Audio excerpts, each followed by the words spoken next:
Graças a Deus. Minha amiga, eu tenho boas notícias para vocês. Você que está me ouvindo nesse momento pela primeira vez, eu tenho uma excelente notícia para você, especialmente para aquelas pessoas que estão sofrendo, especialmente para os que estão sofrendo, seja com doenças, seja com enfermidades, seja com desemprego, seja problema familiar, seja problema de saúde, seja problema econômico, seja lá o que for, seja o inferno que for, eu tenho excelente notícia para você. Você sabia que nós falamos isso anteontem, falamos ontem, que Deus ama a justiça e o juízo. Deus ama a justiça e o juízo. Aí a pessoa fala assim, poxa, mas se ele ama a justiça e o juízo, e eu vivo na injustiça, eu vivo no pecado, será que Deus me ouve? Será que Deus me atende? Será que essa maldição de vida que eu tenho vivido não é uma punição, uma penitência que ele impõe a mim? Não, minha amiga, meu amigo, preste atenção, Deus é justo. E ele não pune ninguém, por enquanto, ele só vai punir as pessoas no julgamento, depois do julgamento. Ele não vai punir ninguém enquanto não houver julgamento. E isso não está havendo por enquanto. Então, Deus é justo. E porque ele é justo, perfeitamente justo, ele não pune ninguém antes de julgar esse alguém, antes de julgá-la. Então ele fica esperando. Como é que você pode? Aí você diz assim, mas como é que eu posso? Eu, vivendo na injustiça, vivendo no pecado, vivendo uma vida totalmente irregular, como é que eu posso alcançar de Deus o seu favor? Como é que eu posso alcançar de Deus a sua misericórdia? Aí é que está. Ainda que você pode ser católica, espírita, evangélica, você pode ser religiosa, não religiosa, você pode crer em Deus, você também pode não crer em Deus. Não importa quem você é, não importa a sua raça, a sua cor, sua condição social, econômica, não importa nada, nada. O que importa, sim, é a fé. Quando você esboça uma fé em Deus, isto é, quando você esboça a sua fé na justiça de Deus, então a justiça de Deus inclina os seus ouvidos para ouvir o seu clamor. Mas é preciso que você use a sua fé. Isso você tem condição, porque Deus não exige nada de nós que nós não possamos atender, é ou não é? Ele seria um bárbaro, injusto, se exigisse de mim algo que eu não possa atendê-lo. Mas ele, como é justo, ele dá a fé para todo mundo, ele derrama a fé para todo mundo. É lógico que você faz com a sua fé? O que eu faço com a minha fé? Cada um faz o que bem entender com a sua fé. Com a minha fé, eu o invoco, eu o clamo, eu o adoro.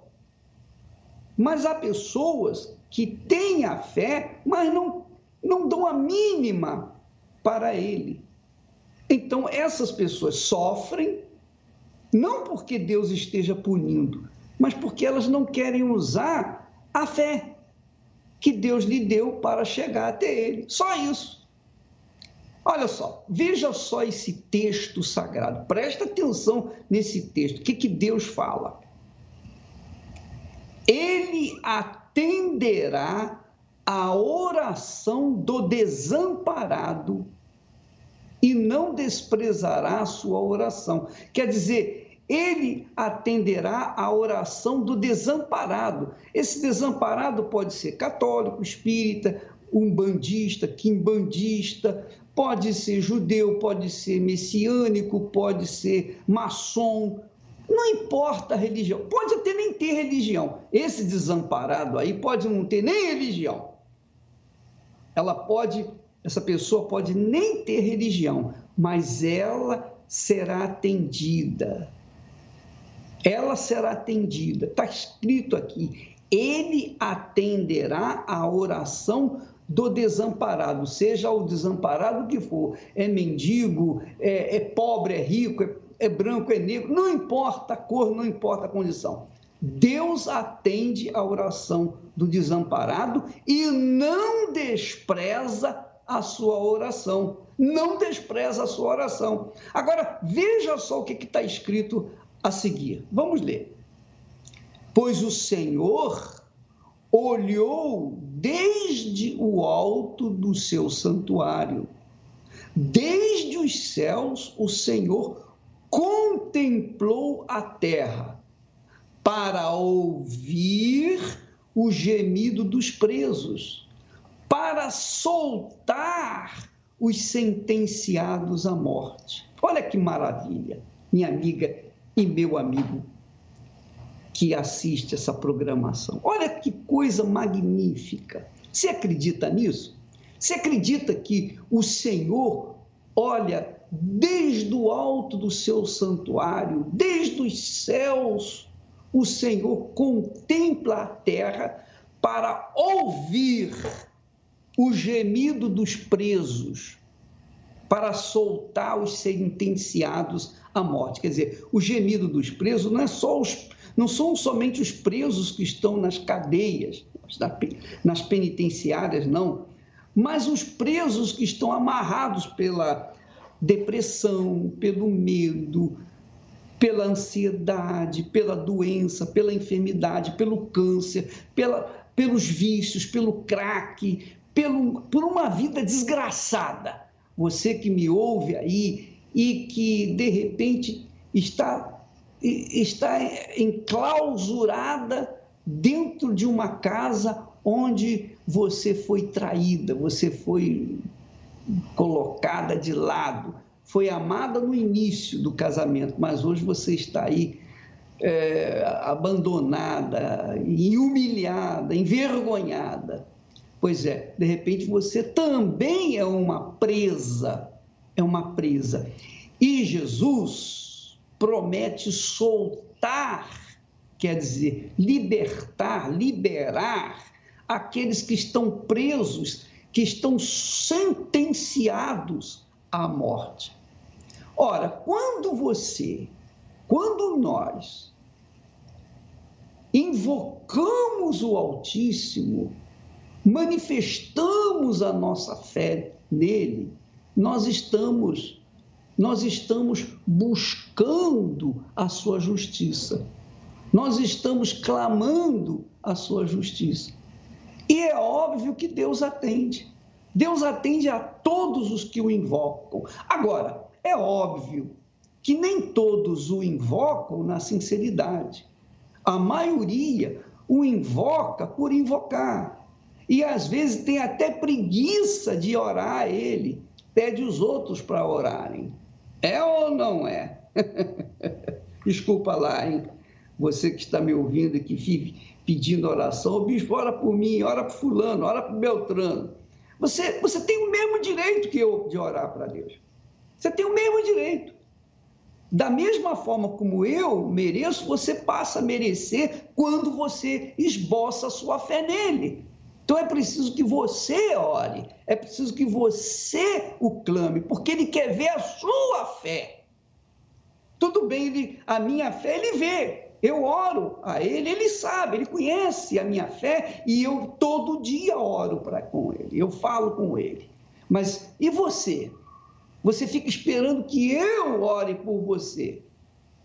E, de repente, você fica esperando. O tempo vai passando e você vai ficando sem ver o poder do alto na sua vida. Então, você tem que orar também. É simples, não custa nada. Mas você tem que ser sincera. Você tem que ser sincero. E nós vamos ver esse belíssimo testemunho agora desse rapaz, desse jovem, que aprendeu isso, aprendeu a oração, aprendeu o poder da oração, poder da oração. Ele aprendeu. E lá no banheiro sujo, fedorento, imundo da Fundação Casa, se eu não me engano, ele dobrou os joelhos e falou com Deus: ó Deus, se o Senhor existe, tem misericórdia de mim. Pronto. Deus ouviu a sua oração. Vamos ouvir a sua história.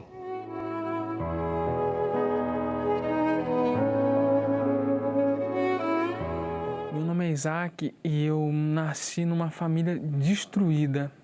Quando minha mãe estava grávida de mim, ela tinha 15 anos e o meu pai era traficante, tinha 30 anos.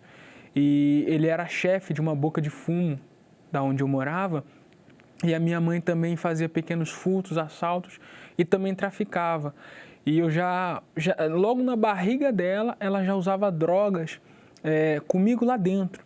Logo depois do meu nascimento e mais 2 irmãos, ela começou a usar crack. Então ela nos deixava sozinhos dentro de casa. Ela não acompanhava a nossa infância, ela não cuidava direito, até por conta da droga. E o meu pai decidiu largar o crime para cuidar da gente, trabalhava e só voltava à noite.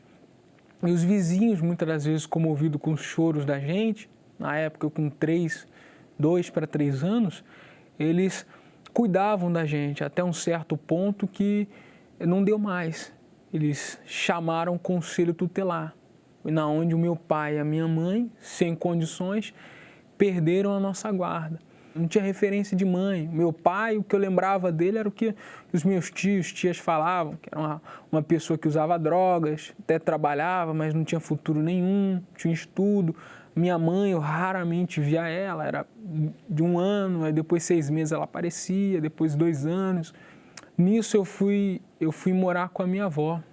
E ela sempre levando a gente, cuidando da gente ali na infância, mas mesmo assim ela não foi o suficiente porque eu acabei sofrendo um abuso. Quando eu tinha 10 anos, eu sofri um abuso por parte de um familiar e aquilo ali foi mexendo com o meu psicológico de uma tal forma que eu queria machucar as pessoas.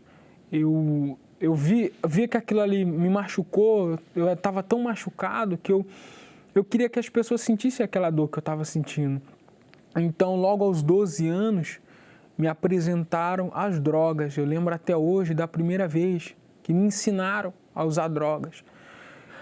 E nisso eu fui tendo cada vez mais prazer. Chegou um momento que eu passei a morar com meu pai e por ele também estar naquela vida, a gente usava do mesmo cigarro de maconha. Até que eu conheci o tráfico, fui preso. Pela primeira vez, nós formamos uma quadrilha e partimos para um assalto. Nós cometemos, se eu não me engano, 2 ou 3 assaltos naquele mesmo dia. E à noite, sem esperar nem nada, a polícia invadiu o local onde a gente estava e eu, sem reação, acabei sendo preso. Fui reconhecido pelas vítimas aos 14 anos. Minha primeira passagem, um assalto à mão armada e formação de quadrilha. Pela primeira passagem, eu fiquei pouco tempo, mas logo depois que eu saí, eu já voltei com mais força. Ou eu entrar de cabeça naquele mundo ali, eu tinha prazer, era prazeroso para mim. Qualquer lugar onde a gente estivesse, eu olhava, via que não tinha policiais ou pessoas que de repente poderiam intervir e eu pensava assim, poxa, aquele ali, ele tem um celular que me atrai. Aquilo ali eu vou ter um dinheiro a mais, eu quero ver ele tirar a carteira e me dar. Eu quero tudo que ele tem. Eu fazia pela droga para ter o dinheiro, para ostentar, sim, mas era algo, uma mente criminosa, pode-se dizer. Aquilo ali me satisfazia. Era uma forma de preencher aquele vazio que eu tinha devido a tudo aquilo que eu tinha passado. Poucos meses depois, eu fui preso de novo, com 14 anos ainda, e foi um outro assalto. E naquele eu fui preso, levado à Fundação Casa. eu só fui cair a minha ficha quando eu estava lá dentro. Eu achei que seria como outro, poucos dias e depois ia sair e voltar a cometer novamente. Mas quando eu cheguei na Fundação Casa, aquele lugar, aqueles garotos ali, que caiu a minha ficha, eu falei, puxa, agora eu estou aqui dentro. E ali eu nunca me imaginava, passou um filme na minha mente do que aconteceu lá no passado, com a minha mãe, com os meus pais, o abuso. À noite era onde vinha aquela angústia, aquele medo. Poxa, eu estou aqui, longe dos meus pais, um garoto com 14 anos. Era uma noite atrás da outra, mais angustiante. Até que eu fiz uma oração. Poxa, meu Deus, me tira daqui. Mas era uma súplica da minha alma, porque ela estava já cheia daquilo ali. Aquilo ali já não estava fazendo mais bem, como se ela estivesse intoxicada de tanta maldade, de tanta crueldade, de tudo aquilo que eu estava fazendo. E até que depois dessa oração, foi passando esses dias, eu fui julgado. E Deus me respondeu. Ele, de uma forma que eu nem imaginava, ele trouxe os voluntários do trabalho da Fundação Casa lá para dentro. Um daqueles voluntários, ele falou assim, olha, ele sabe que se ele morrer agora, a alma dele não vai subir, não vai ter a sua salvação. E eu não perdi tempo, isso aconteceu na sexta-feira, a reunião era no sábado. Eu fui. Eu falei, não, eu quero uma vida nova. Eu lembro que no primeiro dia eu me batizei, eu pedi para me batizar, porque eu sabia que aquilo ali não ia me render mais futuro. Eu subi daquelas águas um novo Isaac. Eu subi diferente. Eu já não queria mais as drogas, eu já não queria mais o tráfico, o roubo. Aquilo ali não fazia mais prazer, não me trazia mais prazer. Eu já não tinha mais vontade de fazer aquilo ali. O que eu queria era alimentar minha alma. Da mesma maneira que eu acordava e usava a droga, eu acordava e fazia uma oração. Eu pedia a Deus ajuda, porque eu sabia que lá fora eu ia enfrentar de novo aqueles mesmos problemas, as mesmas situações, os amigos mais fortes ainda me chamando, e eu sozinho não ia conseguir suportar. Então eu pedia. Eu lembro que eu fiquei 4 meses ainda recluso, ele já tinha me batizado. E foi muito importante, porque 2 meses antes de eu sair, eu recebi o Espírito Santo lá dentro. Foi numa quinta-feira, eu lembro como se fosse hoje. Na quarta-feira tinha reunião e o pastor que estava fazendo aquela reunião, ele falou uma palavra que me marcou muito. Aquela palavra dizia que a gente tinha que buscar a palavra de Deus como uma criança busca o leite da mãe. E eu lembro até hoje o raciocínio que eu fiz, porque eu imaginei uma criança pedindo para a mãe ser amamentada. Ela não ia ficar quieta, ela não ia se deixar simplesmente por qualquer distração. Ela ia a fundo até conseguir o leite. E foi o que eu fiz. Naquela quinta-feira eu não era acostumado a acordar mais cedo, eu acordei mais cedo, eu fiz uma oração que me fez levantar, que me fez ir para a escola, lá ainda diferente, e no banheiro da escola eu fui e eu busquei ali o Espírito Santo, e o Espírito Santo veio sobre mim. Foi algo totalmente diferente. Ele entrou muito mais a fundo do que a droga. Ele passou pelo meu subconsciente e entrou na minha alma. Aquilo ali foi algo transformador. Eu vi vida. Naquele momento eu soube, eu tive certeza. Poxa, Deus existe e Ele está comigo.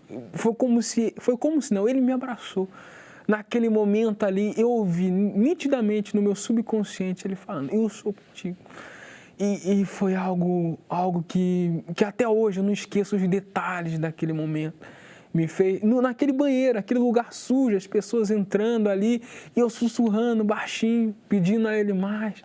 Foi algo diferente. Eu tinha 15 anos na época e eu saí dali, eu não vi a hora de falar de Jesus para as pessoas.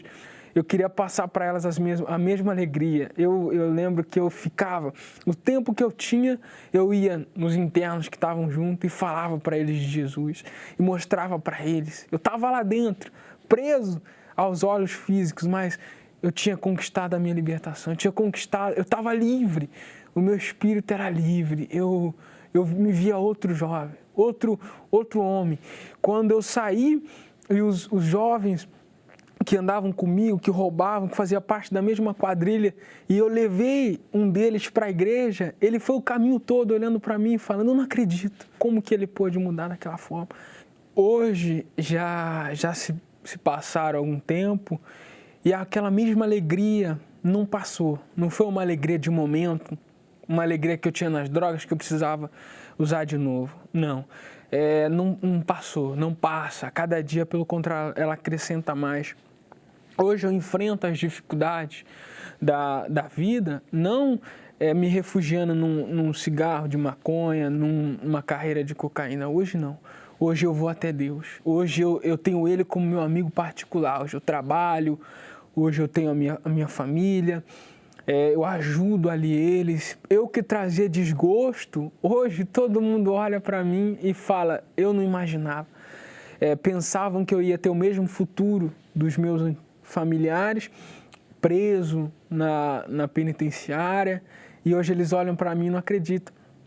Fica uma interrogação na cabeça deles. Poxa, como que pôde haver essa transformação? Eu via ele perturbado, sem perspectiva de vida, sem futuro, sem querer estudar. E hoje uma nova criatura, uma nova pessoa. As pessoas que trabalham comigo veem que hoje eu sou dedicado, hoje eu me empenho no que eu faço, hoje eu sou diferente.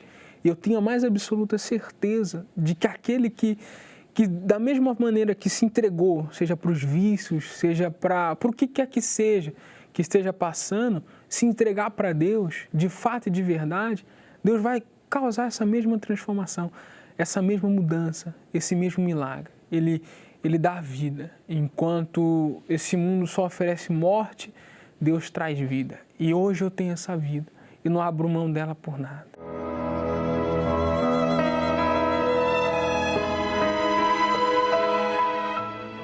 É engraçado, né?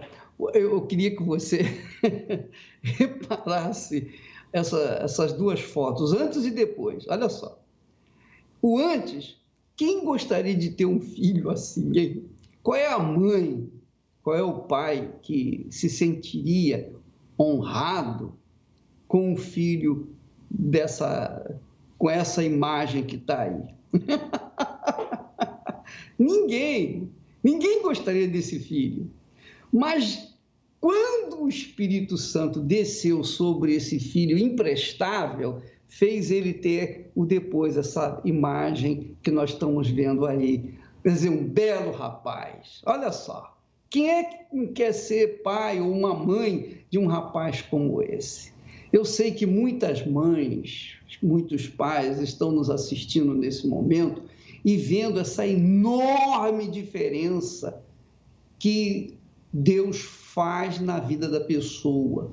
E isso ele faz porque há ou houve da parte dele um clamor, uma oração, uma simples oração. Ó Deus, se só existe, me ajude, me dê uma solução. Quer dizer, ele clamou a Deus, ele manifestou uma pequenina fé. E olha só o resultado depois. Isso tem que acontecer com você, minha amiga e meu amigo ouvinte, porque Deus está aguardando a sua oração para que Ele desça sobre a sua vida. Vamos assistir mais um, por favor. Meu nome é Laís, tenho 29 anos, sou de Santos, e quando eu cheguei na Igreja Universal, eu vim através do convite de uma amiga, né? Eu estava sofrendo muito porque há 9 anos eu servia os espíritos, né? E eu era completamente enganada e não sabia o porquê de tanto sofrimento. Eu tinha insônia, Eu tinha dores de cabeça constante, tive vários problemas de saúde, que fazia exames e não acusava nada nos exames, mas fisicamente eu sentia. Eu não tinha sossego, eu era uma pessoa muito nervosa, eu não tinha paz dentro de mim. Por diversas vezes eu me sentia muito oprimida. Chegou ao ponto de eu tentar largar uma vez, a não servir mais os encostos, e eu manifestei dentro de casa e eu fui ameaçada depois de que eu não poderia largar, porque eu tinha feito um pacto com o diabo. Então eu me sentia muito oprimida, tinha muito medo. Então eu sofri um acidente de moto, né? E quando eu sofri esse acidente, uma semana antes eu tinha manifestado em casa. E eu tinha falado que eu não ia servir mais, porque eu não queria, porque não era uma coisa que eu gostava, eu fazia por medo. Daí então que eu recebi um convite, né, de uma cliente, e na verdade ela é uma amiga da igreja também, né, e ela me desafiou a dar uma chance para mim mesma, porque eu mesma já não via mais perspectiva de nada. E ela falou assim: Laís, eu tô vendo o teu sofrimento. Eu nem sabia que ela era obreira. E eu vou te fazer um convite. Na época eu fui evangelizada com pão em formato de cruz. E ela amarrou uma fitinha no meu punho. E ela falou: essa fita você não pode arrancar. Você não pode desfazer dela. É só lá na igreja que pode ser cortado. E chegando aqui, eu fui acolhida primeiramente com muito amor. Fui muito bem recebida por todo mundo, desde as obreiras até o pastor. E naquele dia em diante, que eu já não voltei mais a praticar as coisas que eu fazia, né? Eu dei uma oportunidade para mim. E continuei vindo nas reuniões, aos poucos, né? Fui perseverando nas correntes, fui sendo orientada pelos obreiros, pastor, e até que veio o dia de eu me batizar, que eu entreguei a minha vida para Jesus mesmo. E dali então tudo mudou, porque eu já não era mais a Laís deprimida, assim, eu já não tinha desassossego para dormir, eu dormia tranquilamente, eu tinha sossego, a minha comunhão com a minha família mudou, mas eu sabia que aquele vazio na alma só o Espírito Santo podia preencher, né? Eu falava para Deus dia e noite: meu Deus, eu preciso do Senhor. Se não for o Senhor na minha vida, não consigo, não vou ter força.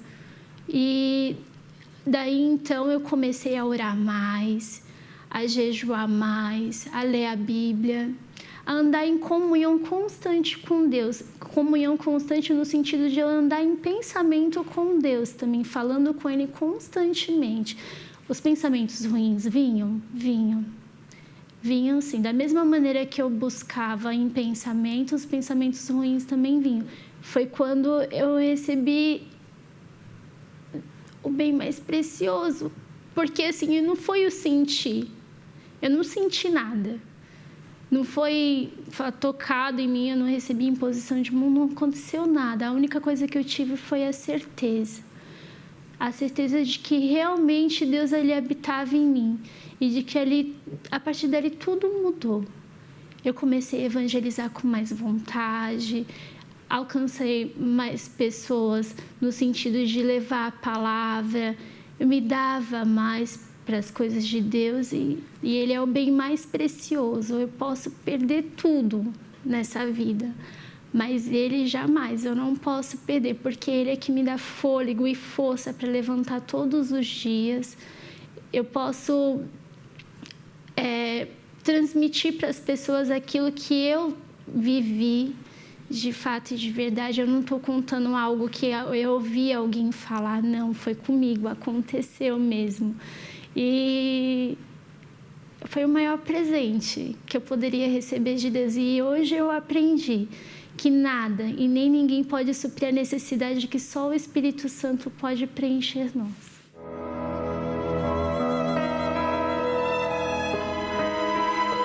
Graças a Deus. Olha, o Espírito Santo, minha amiga e meu amigo, é o Senhor Jesus.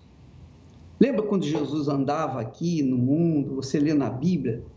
Pois bem, o Espírito Santo é o substituto de Jesus, é o Espírito de Jesus, é o Senhor Jesus em Espírito.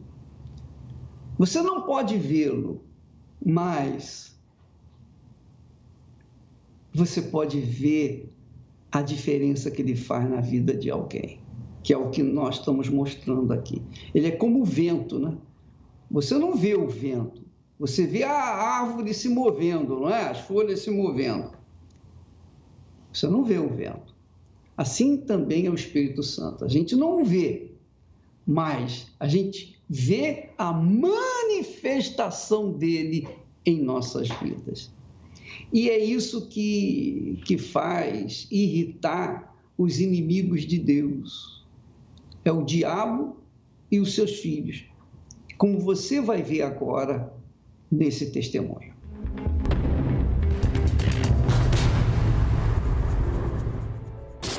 Então, meu nome é Sônia Candelária, eu sou uma das pessoas que tinha muito preconceito com a Igreja Universal. Foi muito difícil eu querer conhecer a Igreja Universal, por me sentir assim, uma pessoa com muita prepotência, muito orgulho, porque eu sou formada em Direito e isso para mim me levava assim, achava que eu era o sobrenatural. Para mim, era um local que eu nunca deveria colocar meus pés, o orgulho era muito grande. Eu achava assim, uma igreja que era do Zé Povinho, de charlatão, que os pastores eram ladrão, que ali tudo era comprado, os testemunhos todos eram comprados. Eu jamais conseguia, com a minha sabedoria intelectual, imaginar que um mendigo poderia se tornar um empresário. Como? Jamais. Curas? Não, nem pensar. Isso daí era para pessoas a qual não tinha muita cultura. E eu duvidei muito, sofri bastante com isso. Eu só tive a perder tempo com essa minha ignorância. Minha irmã sempre me convidou para que eu viesse conhecer a igreja, fazer uma visita, mas eu não passava nem na porta.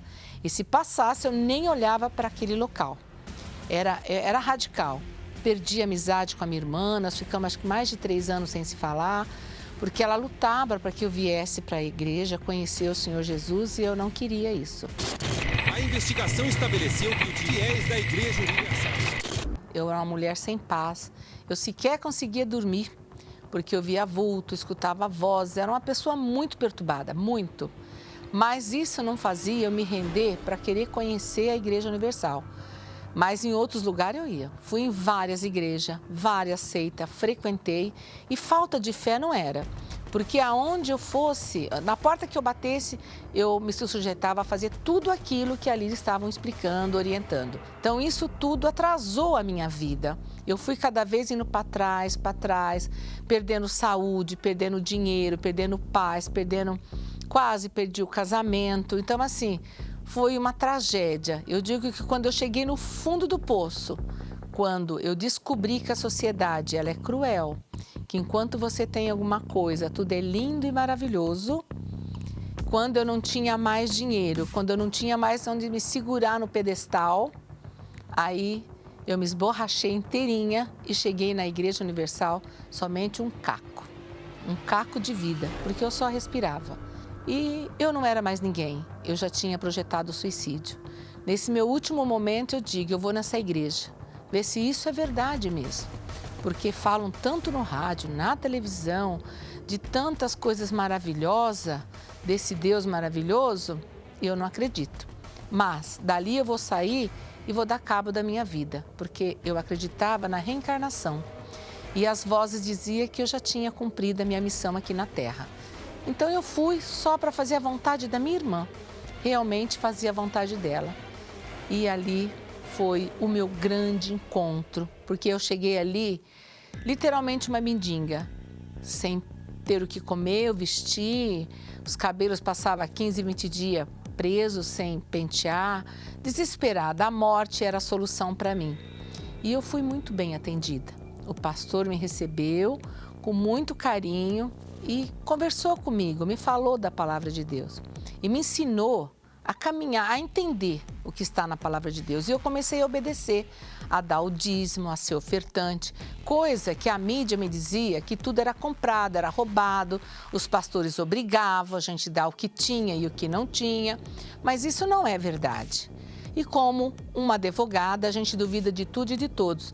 Então, conforme o pastor pregava no altar, eu imediatamente queria encontrar na Bíblia aonde estava aquela palavra. E assim aquilo foi me dando crédito, porque lá fora, como eu fui exercitar minha fé em outros locais, eu também dava dinheiro. Eu dava dinheiro lá, mas eu nunca recebi nada, pelo contrário, eu perdi tudo o que eu tinha. Tanto é que eu cheguei na Universal sem nada. Então, para mim, a Igreja Universal é um marco muito grande da verdade, da realidade, de um Deus vivo e que Ele muda toda a nossa vida, não importa a área. Familiar, sentimental, encontro com Deus, que é o mais importante de tudo, o batismo com o Espírito Santo, a saúde, o financeiro, tudo. E a paz que a gente tem, que só o Espírito Santo tem para nos dar. Isso é o que eu tenho para dizer da Igreja Universal, que é o meu grande porto seguro, onde eu aprendi todas as lições de uma grande faculdade que lá fora não tem para te dar. Venham conhecer a Igreja Universal, faça uma visita, não perca tempo como eu perdi. Vale a pena você vir conhecer algo diferente, desafie você mesmo, tenha essa coragem, derruba esse preconceito, tire as suas conclusões, não vá pela mídia, venha você visitar a Igreja Universal. E eu tenho certeza que você será muito bem recebido e que você vai sair aqui com uma orientação que nenhuma faculdade, nem pós-graduação tem para te dar. Se você tem preconceito de vir até a igreja, eu sugiro para você assistir o filme do Bispo Macedo, que é uma história verdadeira de que nós vamos derrubar essas barreiras que colocam na nossa cabeça a mídia.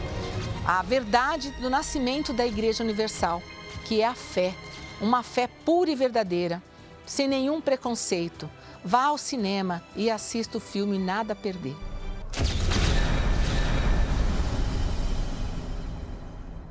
Senhor, eu vi a alegria dos meus inimigos. Tinham por certa a minha destruição. O juiz, o promotor, o delegado e um processo bem armado para minha condenação. E fui levado perante o tribunal. Havia tanto ódio nos olhos de quem me acusava, mas se enganava quem achava que eu sofria, pois na dor e humilhação eu tinha paz no meu coração. Como matar quem já morreu? E o que tirar de quem na vida tudo entregou? Meus inimigos não entendem que esta obra não é minha, e eles lutam, na verdade, contra quem me enviou. Eu sou apenas um pequeno grão de areia, um pedacinho deste pão da Santa Ceia. Neste mundo passageiro, vivo como um estrangeiro, sem morada, sem destino, sem tesouro, nem império, pelas terras onde ando, pregador do Evangelho. E fui levado perante o tribunal.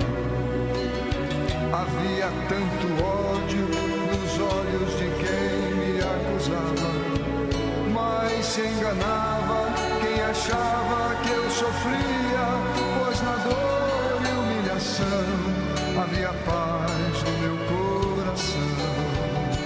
Como matar quem já morreu? E o que tirar de quem na vida tudo entregou?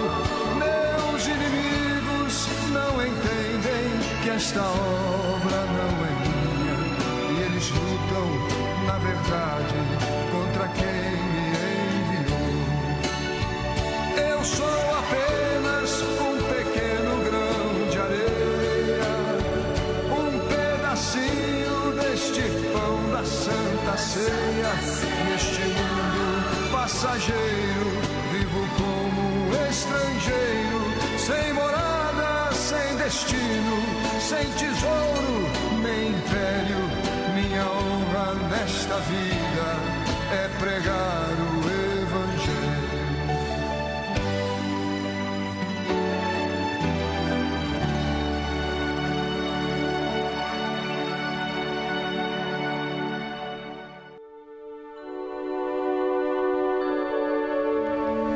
A oração é o elo que nos une a Deus. Através dela nos libertamos das cadeias que nos aprisionam, da morte que nos persegue e encontramos a verdadeira razão de viver. É momento de oração. Vamos falar com Deus.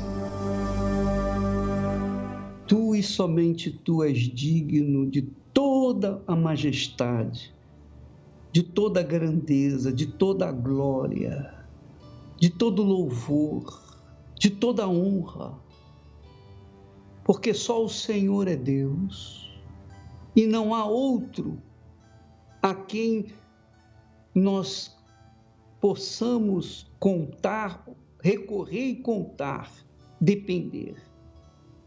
Só o Senhor, meu Pai. E eu te louvo, Pai querido e amado, porque o Senhor é justo.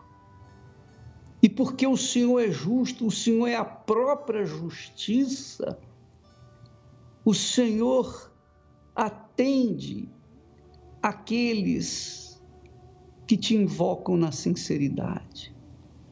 O Senhor os entende. E é com a minha sinceridade, unida com a sinceridade dessa criatura que ora comigo, que nós chegamos diante do teu altar. É claro que nós não merecemos nada, mas quando nós manifestamos a fé em ti, na tua palavra, então nós passamos a merecer. Aí é que está a diferença. Se por um lado nós não merecemos, mas por causa da nossa confiança, da nossa certeza, da nossa fé na tua palavra, nas tuas promessas, então nós passamos a merecer. E eu venho, meu Senhor, apesar de o Senhor conhecer os meus problemas pessoais, as minhas lutas, ainda assim, meu Pai, eu coloco no meu bolso as minhas necessidades e venho em busca da solução das necessidades dessa criatura que me ouve neste momento. Sim, meu Senhor, eu venho te pedir por essa pessoa. A gente coloca testemunho, a gente orienta, a gente ora, mas o Senhor sabe, como humanos, a gente não sabe fazer o melhor. Embora queiramos fazer o melhor, mas a gente tem dificuldade. Nós temos nossos limites. Mas o Senhor, que lê os nossos pensamentos, a intenção do nosso ser, o Senhor toma isso como uma oração, um clamor, uma súplica, porque eu sei que muitas pessoas, meu Pai, estão aí desorientadas, perdidas, caídas, sem esperança, e não tem ninguém por elas. Porque quando a gente tem dinheiro, a gente tem muitos amigos. Mas quando a gente não tem nada e só sofrimento, as pessoas correm da gente, fogem da gente. Eu entendo isso, meu Pai, e o Senhor também. Então, neste instante, em que nós falamos contigo. Oh, meu Deus, que o teu Espírito venha visitar essa criatura, onde quer que ela esteja. Venha visitá-la no hospital, no presídio, no casebre, do barraco, debaixo do viaduto, ou mesmo dentro do seu palácio. Que venha visitar todos os que oram comigo nesse instante, meu Senhor. Porque todos os que oram comigo manifestam a fé comigo, unem a fé com a minha. Concordamos aqui na terra o que queremos que aconteça. Venha ao encontro do teu povo, meu Pai. E faça-se presente neste instante em cada criatura. Em o nome do Senhor Jesus, minha amiga, meu amigo, aí agora, onde você está, fale com Deus, fale com as suas próprias palavras, porque eu não sei qual é a sua dor, eu não sei qual é o seu tormento, eu não sei onde é que está apertando o sapato. Fale com Deus agora. Nós vamos aumentar o fundo musical e você vai falar com Deus aí onde você está, sozinha. Fale com Ele.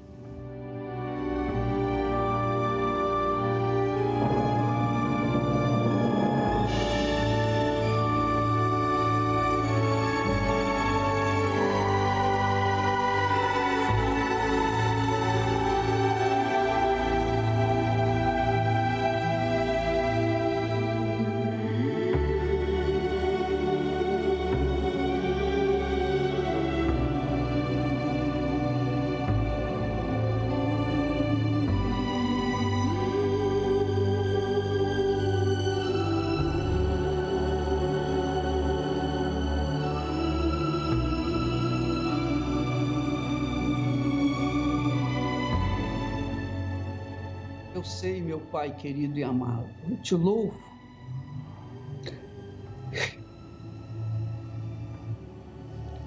E te agradeço, porque os teus olhos contemplam toda a beleza da criação,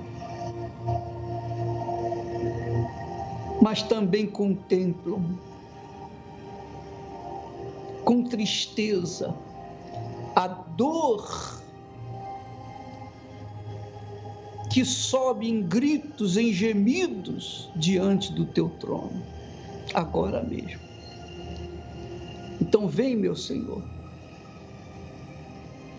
e glorifica Jesus, glorifica o Senhor Jesus, na libertação, na cura, na transformação de vida dessa gente que me ouve, onde quer que esteja. Não importa a religião, não importa nada. O que importa é a fé que se expressa na tua palavra, que diz, que garante que o Senhor ouve e atende o clamor daqueles que o invocam na sinceridade. Em nome do Senhor Jesus Cristo, nós te pedimos e agradecemos. E todos os que creem, digam amém. Graças a Deus. E vamos beber a água que está consagrada. Minha amiga, meu amigo, se você quiser voltar a Deus, quiser voltar-se para Deus, Deus está esperando por você. O Todo-Poderoso espera por você. Ele diz assim: eu habito no alto e santo lugar, mas eu habito com o contrito e abatido de espírito. Quer dizer, ele também habita com aqueles que choram, que gemem, que padecem. Então, nós queremos lhe convidar para fazermos uma visita neste domingo, especialmente às 6 da manhã, às 9h30 da manhã e também às 18 horas, aqui no Templo de Salomão, bem como em todas as igrejas universal do Reino de Deus espalhadas por todo esse Brasil, por esse mundo afora. Fique com Deus, estaremos de volta amanhã neste horário, nessa emissora. Deus abençoe.